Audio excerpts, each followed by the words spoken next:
Hello, everybody. Welcome at the Festival of Future Story at a session that is very, very special to us because it means continuity of a very dear project for us. It's the project Munich Beyond, where institutions came together in Munich to feed, to discuss, to fill with life the discussion about VR and XR. And we're very happy it started in summer, that it continues here. And this is already a glimpse to what's to come next summer. So we feel very proud that we have this session here today. And I think some of you have already experienced quite a few of the sort of like topics that we treated in the last couple of days. And it's all about bringing together different worlds. And as you can read already up here on our little screen, today it's going to be XR and cinema and the intersections and maybe the differences, but also the chances and challenges that those two fields have and what they might have in common or what they maybe could have in common in the future. And we're super thrilled to have these four beautiful beings here with us. They've already been our partner in the summer, so we are super happy that we can hopefully continue this next summer as well at Filmfest München with the second edition of Munich Beyond. So I'm going to hand over to Wolfgang Kerler, who's going to moderate this. Thank you so much for being here, to all of you, and for making this happen. And let's keep this discussion alive. Wolfgang, there you go.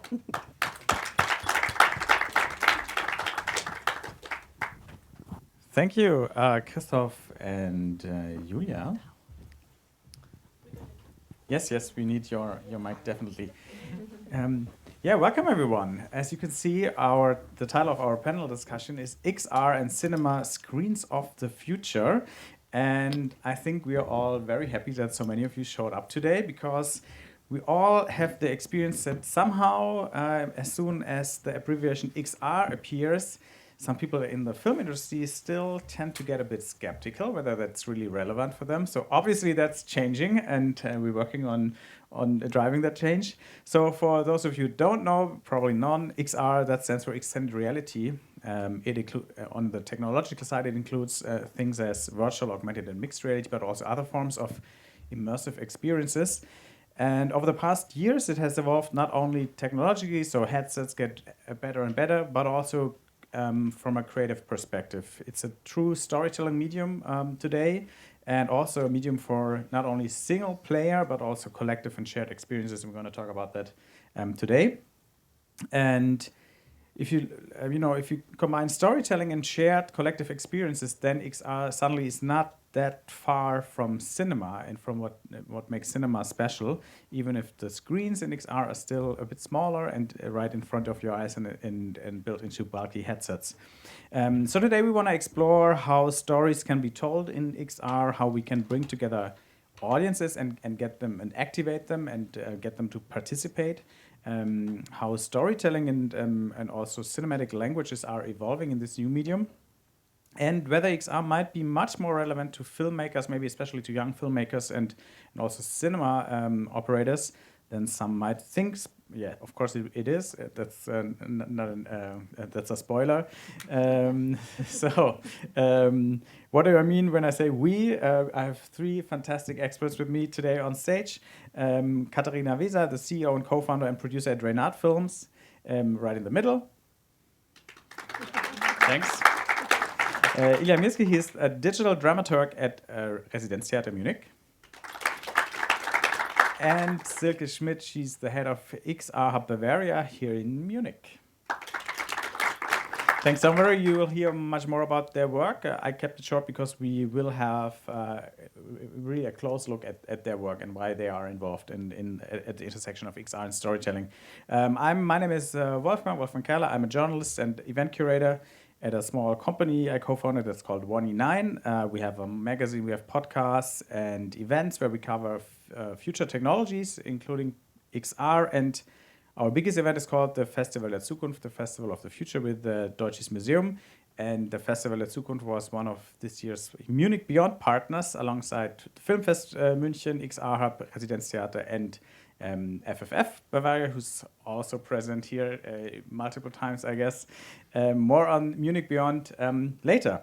So let's finally get to talk. Now you have to do the talking. And we start with a introduction round, so to say, for everyone. What do you do, and why do you think that filmmakers, future storytellers, absolutely need to engage with XR? You don't have to tell everything that you think about right now, kind of a short teaser for what's to come. Whoever wants to start, go ahead. Katharina, maybe I can start. Yeah. Yes, hi, my name is Katharina Weser. I am the founder of two companies, Reimagined Films and Jager Studio. I started to work in the film industry 10 years ago after I studied cinema in France. And today I really am splitting my time 50-50 between very traditional art house films and everything that is XR, so VR experiences, video mapping. We're doing our first game now. And I got this idea just now, so sorry, Wolfgang, but I think because it's linked to the title of the panel, I think it's not only the screens of the future XR, but as I have like this experience of 10 years like working with the tools that are necessary for XR projects, I think it's very important as a film student, even if you say you want very classically to work in cinema, to at least do one project within your studies that is done in a game engine, just to like understand this, because I think that's a technology that will be very, very important also for cinema in the years that are coming. Great. So we have also technical, practical tool reason to engage with XR. Silke, what about you? Yeah, so my name is Silke. I'm the head of the XR Bavaria. We are a government-funded project by the Ministry of Digital Affairs here in Munich. And we are located in the Forum of the Future of the Deutsches Museum, where you can also come and try out XR. And my message for the first round is try it if you haven't, because I can talk about it forever. But if you try it, it's obvious what the strength of the technology is, and you can So I can also explain it.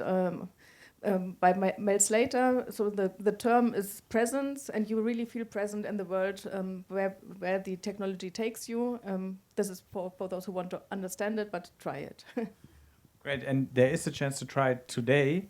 We do have a showroom, I think, on the first or second floor, however you count.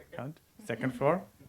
And there you can try out an XR experience that was produced by Katharina, of course, and we'll have a sneak peek later. Ilja. Hello, so I'm Ilja, and I'm working as a digital dramaturg and as a dramaturg at the Residenztheater in Munich, which is the Bavarian State Theater. And like to all of you who don't know what a dramaturg does, in German theater, it's like a mixture of producer and curator in a way. So we are kind of defining like concepts and artistic formats for theaters actually, and my aim is to kind of bring new technology, especially like XR, but also AI-based artistic formats into like the Residenztheater in Munich. This is kind of one approach which I'm pursuing, and I started like coding and doing VR I think more than 15 years ago when I studied cognitive science and engaged in media art myself, like creating stuff and trying to bridge like art and XR in that field. And why should future storytellers engage with XR? I think XR opens up new perspectives, and for me XR is like an intermedium in its way. So it's somehow between theater, between film, between media art, and it's also a way of tell stories with a new medium, opening up new perspectives, and that's what's interesting for me. Also as a social medium to engage many people at the same time. Great, more on that later, but now don't think that I'm gonna neglect anyone. We jump back to our joint conversation, but now the first section of our session will be that we introduce the work of our three wonderful speakers a bit more closely. So we start with you, Katharina. You're a film and XR producer. I don't know how many people are already around the world who have this combination. Probably still not that many. How did that happen, and which medium did you discover first, and then which one came second, and why?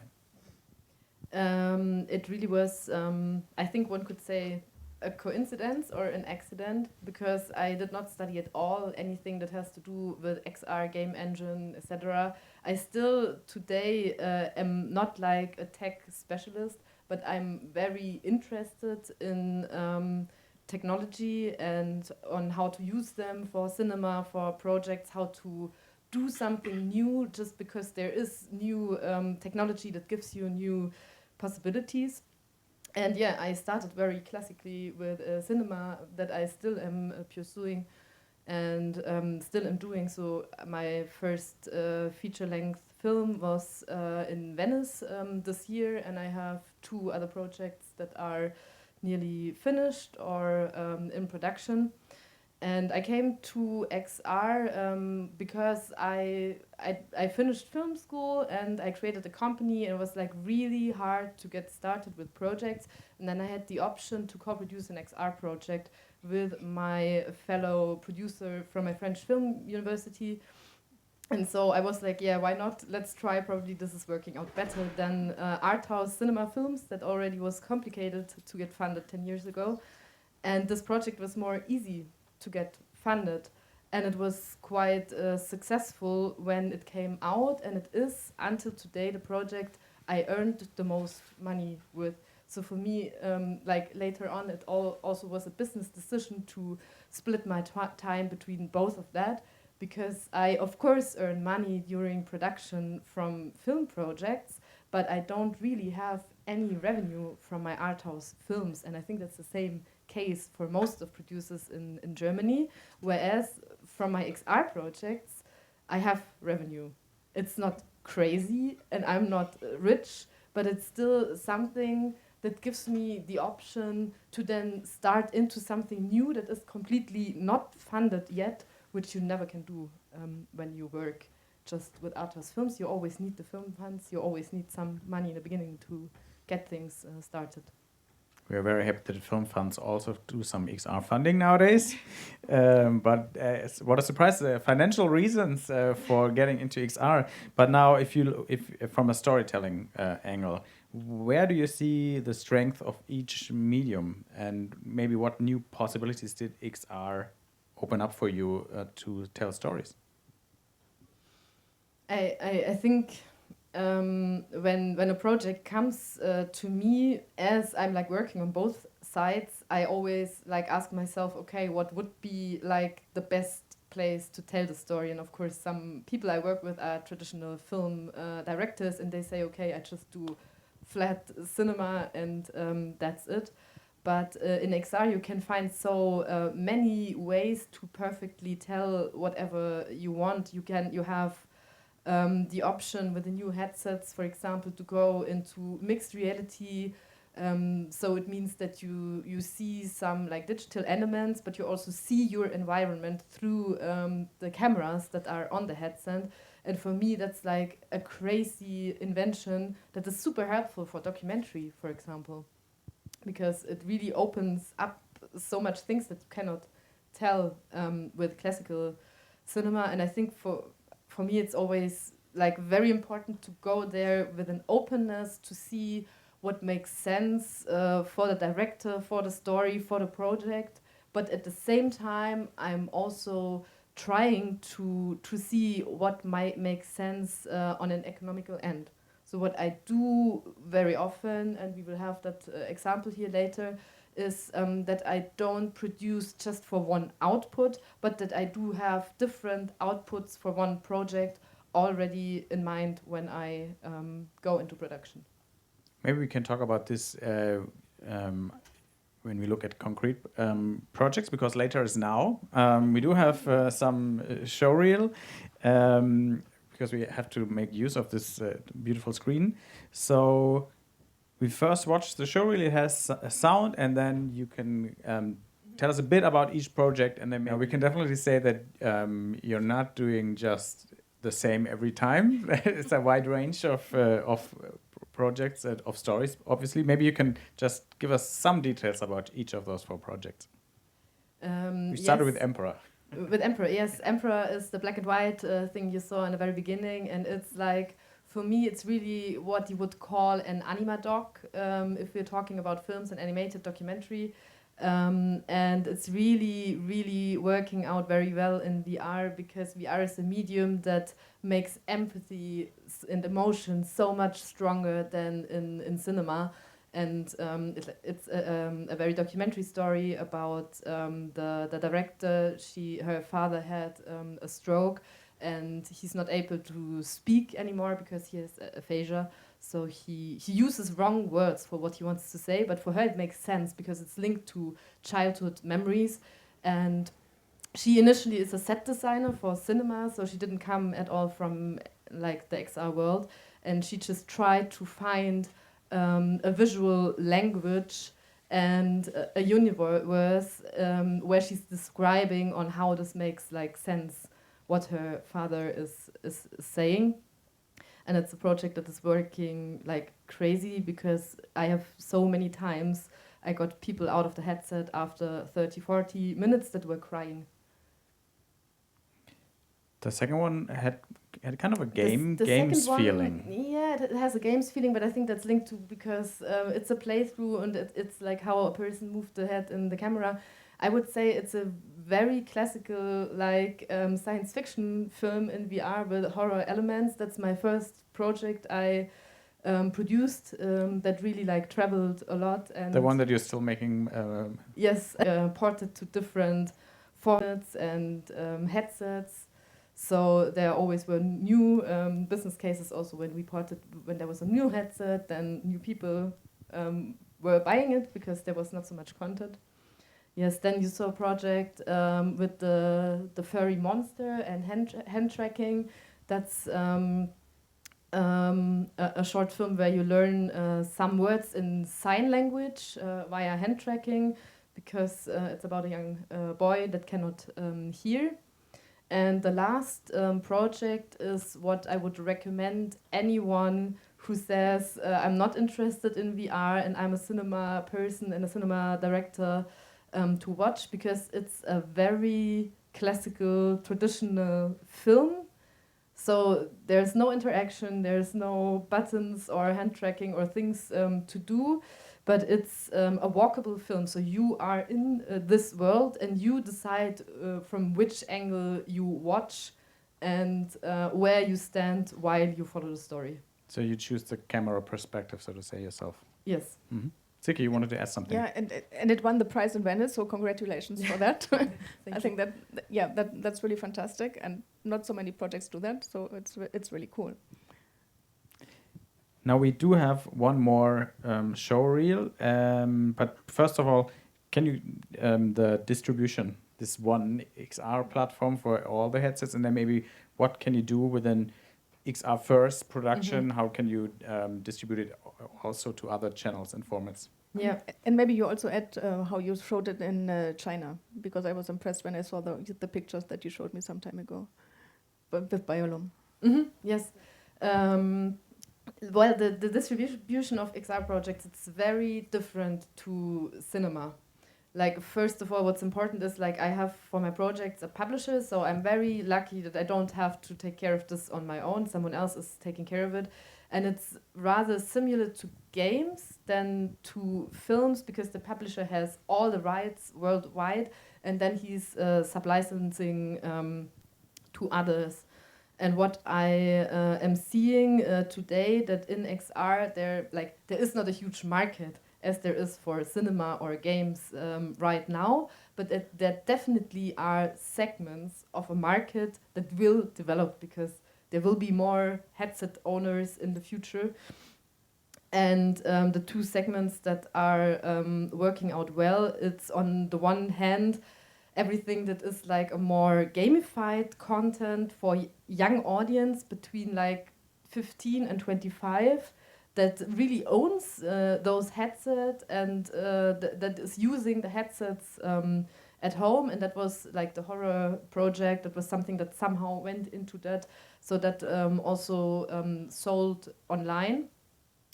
And on the other hand, you have what you call location-based entertainment. So that's what you would probably compare with a cinema in cinema projects. And there you have like all different types of venues. It can be a theater, it can be a museum, it can be like a cultural place, or it also can be an escape room. It can be a mall in China, in Asia, as you said, especially there's so much more places like this. I think you're very unfamiliar with this because in Germany we don't have those places. We just have like the escape rooms where the gamers go and play their VR games, but we are really like a very dark point, even if you compare it to Europe, because in all the other European countries you have those places, and there are a lot of other places that show VR projects coming up. So they also need content. So there are markets outside of Germany. Now, as you can see here, there's the VR version, obviously, that's upstairs, but there's also a projection mapping version. So that's another option of getting XR content out there. Now we switch the medium, so to say, well, we stay with XR, but we switch from cinema to theater. Ilja, your background lies in a field that's even older than film. It's a theater, but as you already said, you're bringing XR into that world. Maybe you could explain why that's even necessary. Why do you think theater needs this XR elements in the future? So when looking at the history of theater, it's interesting to see that history can also be looked from a spatial perspective or also from a stage perspective. And if you think back to like ancient Greece theater, like the stage looked completely different than to like Renaissance theater or the Globe theater in the UK, or right now like how we have black boxes or like industrial areas where there are kind of theater spaces constructed in big warehouses, like it's at the Ruhrtriennale in Bochum, for example. And therefore, looking at XR from a spatial perspective, it also is kind of a spatial storytelling medium, which brings in new perspectives. And in the context of theater and performing arts, it's interesting to see that theater is a very kind of embodied art. So you need kind of actors on stage to tell stories in a way. And XR is a very embodied medium to perceive what's happening in those virtual spaces around you. And I think there's a big chance, and many theaters experiment with XR to somehow enlarge and expand the possibilities of storytelling in theater. And it's not only about like the audience putting on the VR headset when sitting in the audience hall, like they do it in Augsburg, for example, but it's also about rethinking what kind of stages or kind of spaces we need to perceive XR in theater. So I think it's also a little bit going into your direction of cross-media storytelling. So it's not only about the medium XR, but also like how to combine, for example, LED walls and ways of showing three-dimensional environments on LED walls, and how to bridge this gap by combining it with XR. Because, I mean, once you have the content, it can be shown on different medium, and theater is like a way of presenting live actors on stage, of combining it with XR, with video, but also sound, and of course the text, which is somehow the ground floor on which everything else is constructed. But still, it changes as something for the audience, because like cinema, theater is a collective experience right now. Collective magic, so to speak, is created.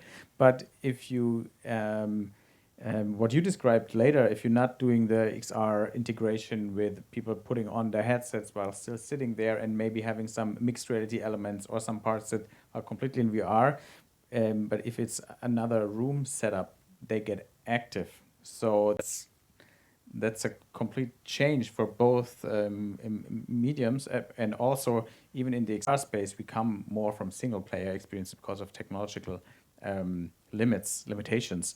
How challenging is it to create this new form of storytelling. You might call it theater, you might call it, I don't know, interactive cinema. It's something new. Are there any guidelines in doing that? I think one of the most important things is that it takes time. Usually theater productions are rehearsed within a framework of 6 to 8 weeks. So this is the time which actors and directors and scenographers are staying in one space, rehearsing a performance till it kind of gets on stage. But of course, when working with technology, especially if you're working with XR, you have to start quite early to conceptualize, to have like a certain framework which combines the technological aspects and the artistic aspects. So those kind of concepts have to be intertwined.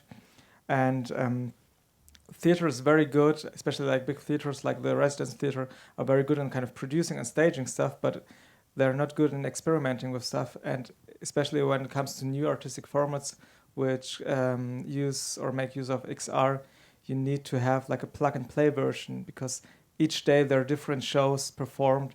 You cannot set up like an XR performance for more than like 1 or 2 hours. And also the scaling issue is a big one, because in Residence Theater, our smallest venue has 150 seats and our biggest one 850 seats. And if you kind of try to imagine how to bring in like 850 people with XR headsets on, it's not the way to go. So we not need yet. Not yet, but we need kind of different and new spaces. And also one important thing is like the social aspect. So you're going into theater to perceive something collectively, and if you're a single player XR, if you use XR as a single player medium, then of course you take the social aspect away.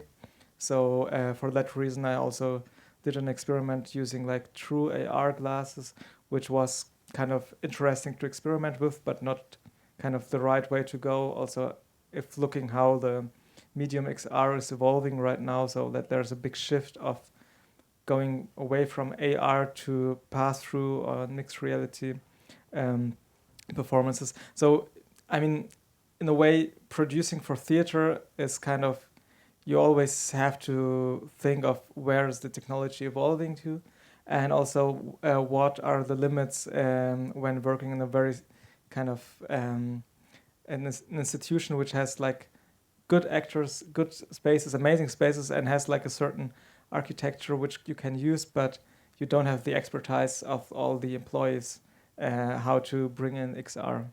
But I have, I don't know if you made the same experience, something I really learned about all of like my projects, and something I guess a lot of people in the audience are probably asking themselves, because I think the topic can be so overwhelming, because you have all of those possibilities to do and to be interactive, not interactive, just in virtual reality, in mixed reality, whatever. I really made the experience that even today, where I know so much, I think like less is more. And like even the most simple projects, sometimes they are so stunning. One of the coolest things I've ever seen, it was Schnick, Schnack, Schnuck in a headset. Totally. And I think the most important thing is for me also, like as a digital dramaturg, to make use of the headset and of the medium in a way that it makes sense in a way. So it's not like just a display which you put in front of your face to be isolated from the others, but it has to bring in like a new perspective or a new element in storytelling reasons. There's one interesting like similarity between like theater and XR, and it's actually the problem of the medium itself. So many people who have encountered once an XR experience they didn't like, they kind of claim that XR is not the right way to go. And it's the same for theater. So many kind of school kids or students who have been once in a theater say like, oh no. Forced to go there. Yeah, totally. To see like a bad play, and there are more bad plays than good plays, obviously, out there. And if they were forced to see it, they are saying, oh no, I'm not so much into theater because I've been once, and that's not the way to go. And you have to separate medium and content. And I think this is the biggest challenge. Yeah, Wojciech as a 13-year-old wasn't my thing. We have a video from Ilja. I think we can maybe leave on the lights a bit because this one is without sound, so we have to do a live commentary with the video in your back. So it's going to be a challenge, but we will make it. So yeah, we have a look at some productions at Residenztheater. Yeah, and I mean the video is like not like professional like the one we saw before. It's just something. I mean, theater is not very good in documenting the stuff they're doing because we do it more for the stage and not for kind of marketing reasons. It works, don't worry. Yeah, so I can maybe comment if you start the video.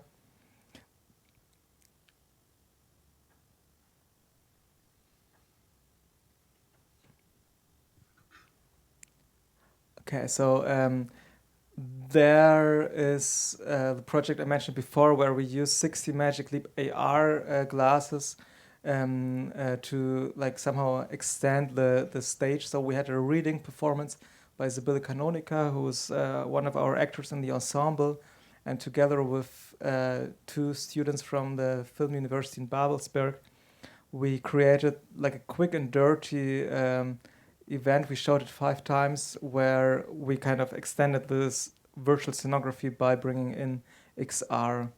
And this is like an ongoing project. It will have premiere in February next year with crew from Brussels. It's a performance XR group.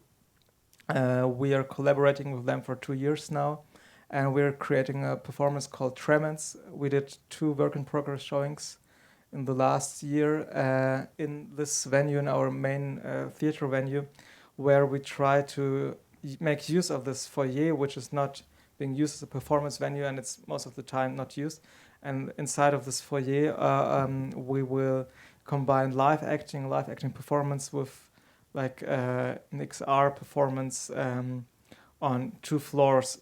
The interesting thing about Crew Brussels is that they are working with the medium of XR for more than 30 years now, and they have a really theatrical approach. So they're not trying to overwhelm, but they try to combine live acting, storytelling from a theatrical perspective, and those perspective switches for a social XR performance. So we have probably around 20 people at the same time being there, perceiving what's happening, and also encountering like people in virtual reality, but also in real reality. And it's something which is very interesting because it really opens up like for a new format to kind of use the spaces we have where you can really move through. And it's like so with the headset on top, and you saw maybe the picture of the trolley car, you're also guided in the real space, which you know, which you're familiar if you like go to other performances or theater. But there you have really kind of a guidance through the virtual space, and by that you really can bring the possibilities of XR together in a way that opens up for new ways of storytelling. Could you get a sneak preview of what you experienced? So how the journey through the foyer will be like? Yes, so one important thing is which works always quite well is to combine the virtual and the real space. So in the past, I did it quite often with 360 footage, which you take with 360 cameras. And nowadays, also what Crew does is that they scanned the Residenztheater, so the foyer, but also other venues, and then they kind of transformed it into like a virtual environment where you can move through. So the foyer, which you saw there in the pictures, they made like out of the foyer an ancient Greek hall. They flooded it with water, so it's kind of something where you can move through the virtual water. And by that, it opens up a completely different perspective on the space around you. So it's always interesting in combining spaces, you know, from reality into like the possibilities of virtual reality, and by that, opening up the perspectives. Great. Yeah. So just to add on that, it's really stunning, and go and see it. And again, this is really difficult to describe, but if you do it, you experience something that you have never experienced before. So it's and even people who didn't like to kind of perceive VR experiences, they were fascinated by that. So yeah, Yeah. Also, if you haven't done the combination of having a VR headset and really walking through a space, not just standing there and kind of the virtual camera is moving, but you're actually moving through the room. That's if you do that for the first time, it's so much better even than just the stationary. Yeah, and you walk through the water, and then you have a live actor playing around you, and you don't know what is real and what is virtual in the end. So it's really cool. But Silke, you can keep up your mic because that's your part. Now we have two persons that are living proof that in Bavaria and other parts of Germany that cooperate with Bavaria a lot. There's a lot happening in XR, although we already heard that there are some regions out there where even more is happening. But maybe you can give us a short overview now with a focus on storytelling. What's happening here in the Bavarian XR ecosystem, and how are you from XR Hub driving this forward? Yeah, so we try to show as many works as we can, because as Katharina pointed out, that's still a problem here. And we will come and talk about Munich Beyond later, but we also do the VR pop-up cinema during the documentary film festival here in Munich. And we also tried something. We went to a smaller place in Bavaria with 10 headsets on a summer day. It was really hot. The lake was just next to the place where we were, and people were coming to us, and they really wanted to experience XR. So this is something that was really valuable to us, also to see that there's a huge interest in experiencing the content. And we try to push that as much as we can. We are only a small team, but I think we try to do that.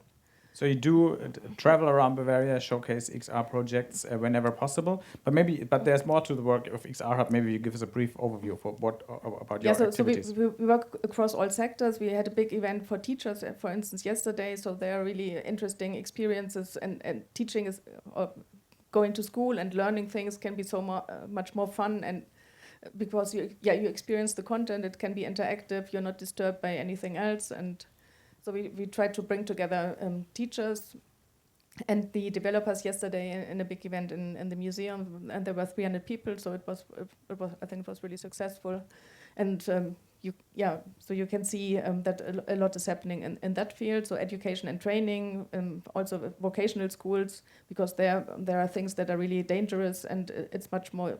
Yeah, it's much better, obviously, to try that first in the virtual world before you hurt yourself or damage something. So this is something that we do. Then we also work with industrial cases, and many companies that are producing are earning their money with industrial clients, and then they have enough money to try out more artistic works, which is also, maybe some people don't like it, but it works. Because when you create something for Audi or for BMW, I think you get a lot of money that you can then use for more creative stuff. And so there are lots of interesting companies here in Bavaria, and we try to support them as much as we can by enabling them to show things, to help them to find new partners for projects. Then if we find interesting funding projects, we introduce the funding projects to them, and so this is what we do. So if you want to get started in XR, Silke is the person to go to, and she will give you all the context that you need. One question, sure, because that really interests me, because my projects are shown mainly out of Germany, and what I really witness now is that there are so many venues, museums, cultural venues, etc., that bought those headsets to show those projects. And now they have those headsets, and they kind of are like, okay, give me new content because I have to continue. How is this in Germany or in Bavaria right now? Are they around in a lot of places, or is it the exception? Well, I don't think that many museums have a huge number of headsets. And in museums, the problem is also the personnel, because usually they don't have enough people to really help the people to do the onboarding, and that is a problem. And of course, you need people, because if you have a bad experience, this was what Ilja mentioned earlier, and the bad experience can be because of the content is bad, but it can also be because nobody takes care of that. And if you are in a museum and there are chairs with headsets and they are broken, that doesn't make any sense. Yeah, broken or dirty. Now, Munich Beyond, we have the logo over there. Silke, what is Munich Beyond all about? What is Munich Beyond and what is it all about? So Munich Beyond is this wonderful cooperation that we have with the Festival of the Future, with the Residenztheater, the film festival, and the FFF. And so last year we created it for the first time, and we had this year, but last season. For me, it seems so long ago. Sorry. We had 20 different works and all the different kind of technologies. So we had 13 VR experiences, 2 augmented reality experiences, then performances, and also dome experiences, because we have a really wide understanding of XR. So everything that is immersive and interesting, we show. And we had Taiwan as a guest country, which was really cool, because Taiwan is also one of the countries in the world that give more money to the creative sector, and so they have really interesting projects and studios. And we were able to invite a theater company from Taiwan. And again, so there's the mix between cinema and theater, and we also add architecture. We also work with the chair of architecture informatics, because creating space, creating a virtual space is not flat. So this is what makes it very interesting. And so we invited this theater company, and that was also a piece for 20 people, and also the people standing around and watching them had some fun, and I think it will be in the video. So there happens to be the coincidence that the Filmfest München and the Festival der Zukunft are at the same time. They have overlapping days, and so we teamed up and all together created XR experiences. Like the main hub was at the Deutsches Museum where the Festival der Zukunft happens, but we also had a program extension to the Film Fest. We had a satellite at the Residenztheater, which was actually at Remens, and so visitors of both festivals could come there to the Munich Beyond space and experience XR. Many for the first time. We had quite a lot of people from the film industry joining us at the Festival der Zukunft venue, which was amazing. And we do have a short impressions video, which is I made it yesterday out of a bigger thing, so it's not film art. There's nothing to do with our videographer who did the thing, but it gives you an experience of what Silke said, the space where you could see the 20 experiences, the Taiwan performance, mixed reality performance, and also some dome art. And we did have, of course, some panels and talks and workshops. So yeah, one glimpse into Munich Beyond 2025.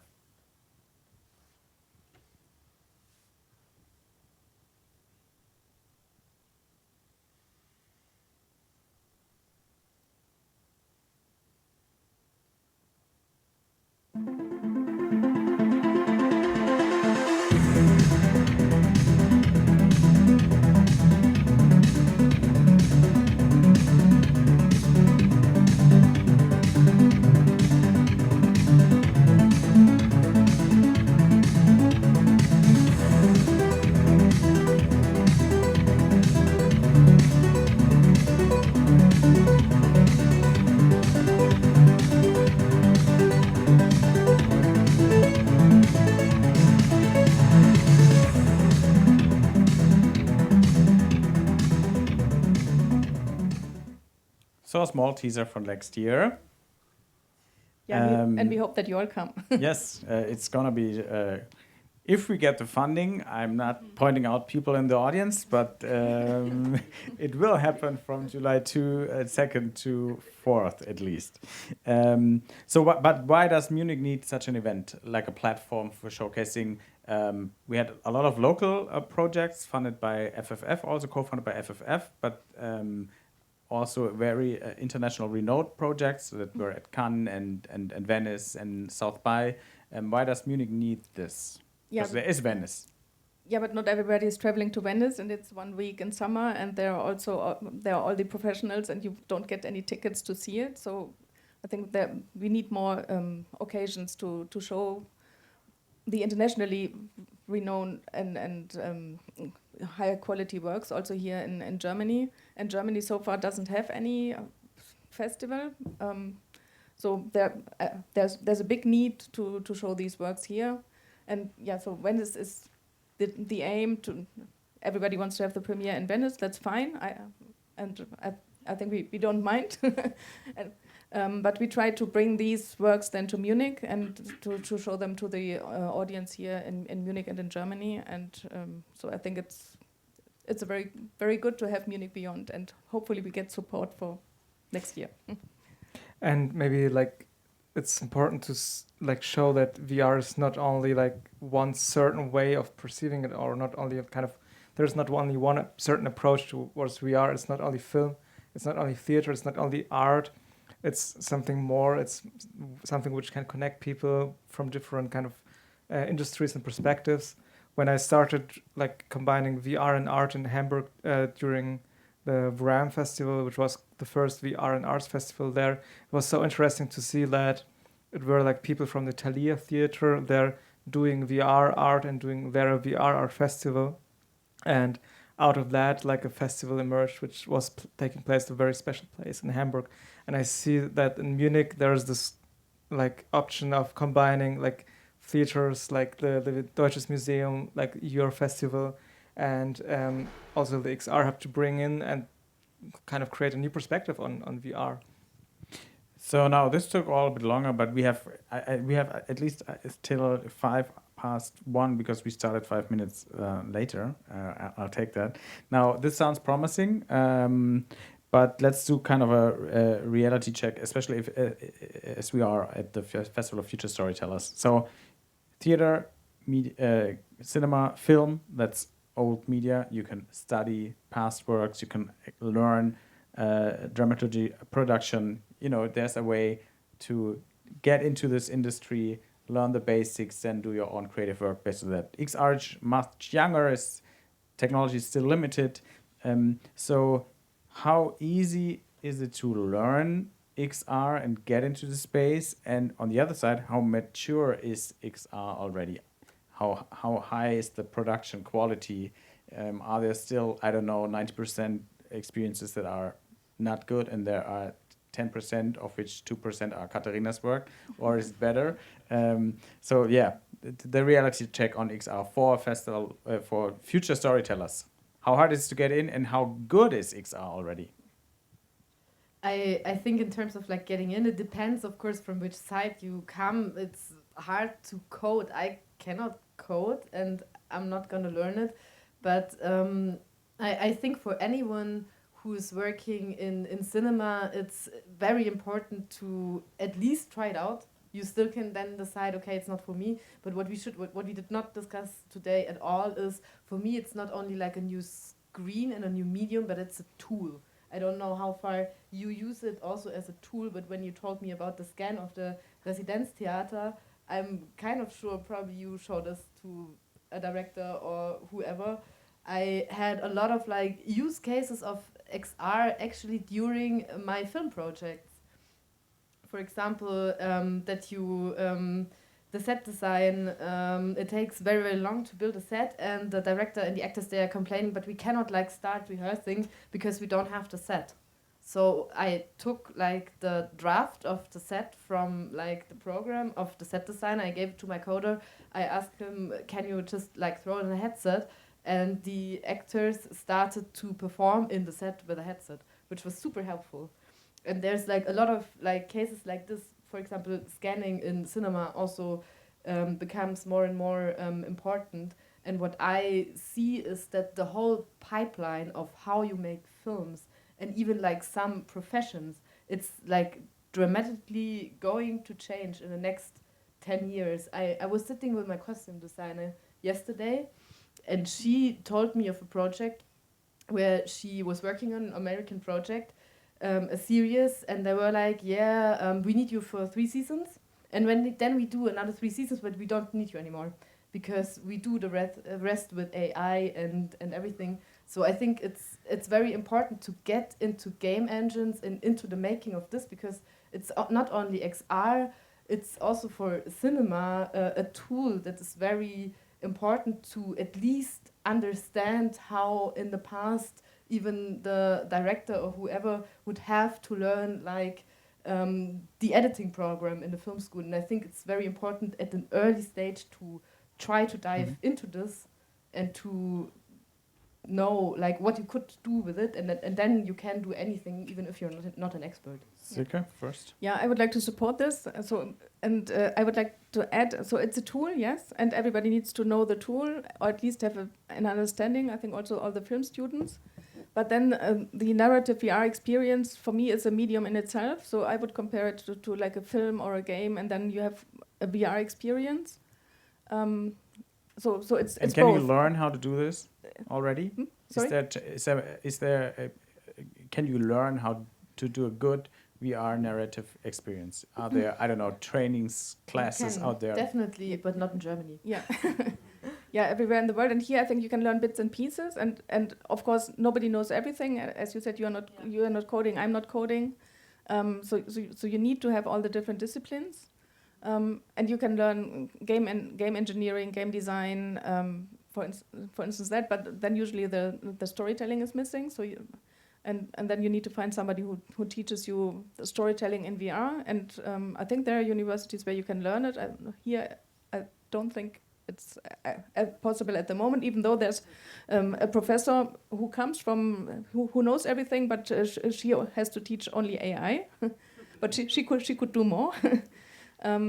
Yeah, so I think, but it will develop. I'm pretty sure, and it And will I also change. think the storytelling you mainly learn by watching. You don't need anyone to explain it to you. You just try to watch as much experiences as you can if you're interested in that. And the making, I think it's very important to just not be afraid of this, because to do a VR experience, it's a bit like an animation film. There's different departments, and it's also a bit like cinema. It's teamwork. You don't have to be able to do everything on your own. Of course, you need like a coder, but I'm sure even in Munich, there's the creative. There are people who can help you to find the right persons to try this out. And the quality, that was also one of the questions. I think the quality is good. And not only because Katharina had three pieces in Venice, but there are also other companies, and of course there are some people learning it, and we have student projects also in our hub, and of course you can see that they were developed by students in a shorter period of time, but I think the quality is good. Yeah, but more maybe even on a global perspective, Ilja, what would you say? How did the quality of XR experiences develop over the last years? So I think one of the most astonishing things is that the visual quality increased a lot compared to like 10 years back, and especially now because of the Unreal game engine, there is kind of a visual way of perceiving XR which is really amazing, because it's not like sketchy graphics anymore. It's really high quality, and I think this is something what makes a lot of fun. And I would also say it's not about coding, it's more about like getting into this new way of thinking when thinking for a game engine, and thinking of how is the logic and how you can create and design your own rules in this game logic, in this game engine. And there's a lot to explore in a way. I think there's a lot to explore about the formats, about the way of how to use XR and what XR actually is, because I think it's actually all, but in the same time, the way how we look at it, it's still this headset, which is somehow a certain materialized kind of glasses device. But I think there's a lot we have to learn and a lot to explore, and there are high chances in creating amazing formats for single player, for multiplayer. For me, it's also a way of combining people, and I think everyone should try the metaverses which are around there, like the VR chat or spatial platforms, to just get in contact with others and to see like what kind of spaces there are to meet besides Instagram and TikTok. One thing probably about the quality, that for people who don't know this like at all, a very funny thing about the headsets is like very different like to cinema, because like I think like 3-4 years ago it looked like 70er Jahre Röhrenfernsehen. It just looked like shit. And I did some experiences for those headsets and they didn't look great. But when there's a new headset, the resolution of the headset is getting better. Like TVs got better over the years. So you do not change anything in the content. You just have a new headset with a better resolution and everything looks so much nicer. And that's also why I think that there's like a lot of potential, because you don't have to adapt or whatever, what you could never do in cinema. You couldn't do 8K out of 4K or something, but here it's like automatic. So long tail content. Last round, we bring in some numbers, because screens of the future, that also means Could XR be a way to develop the film industry, the theater, creative industry to find new audiences in the future and to create new spaces in the future? Because if you look at the numbers, neither cinema nor theater has fully recovered since COVID.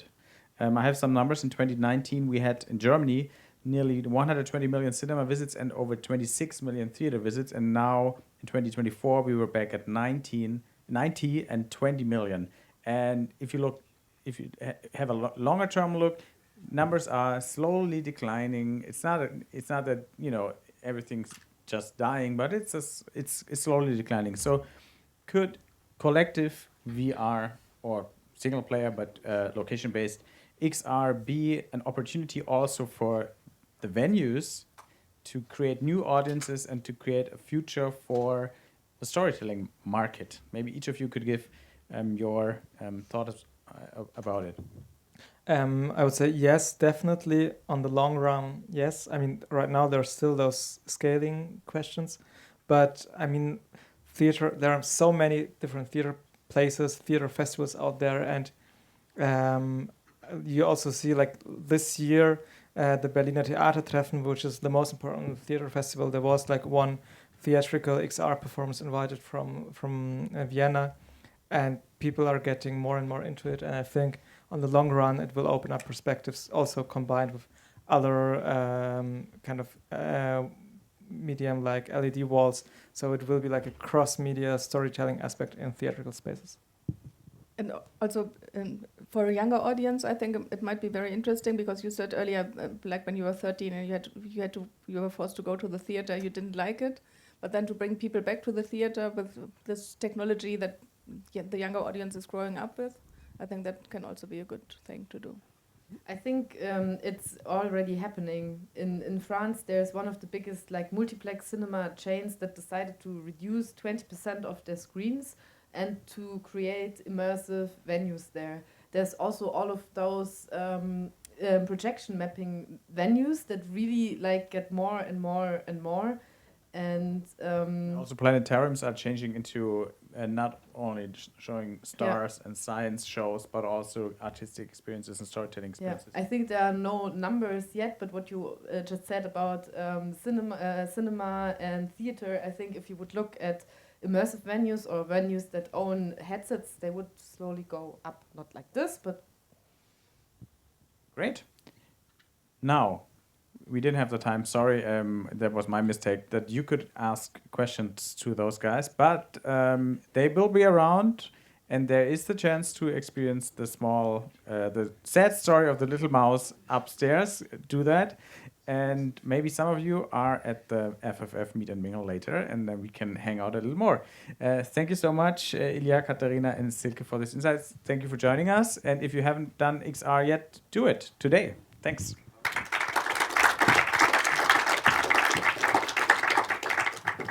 Oh, and thanks to Bastian from the Filmfest crew for making this all happen. I don't know if you're around, but Bastian, thanks to you.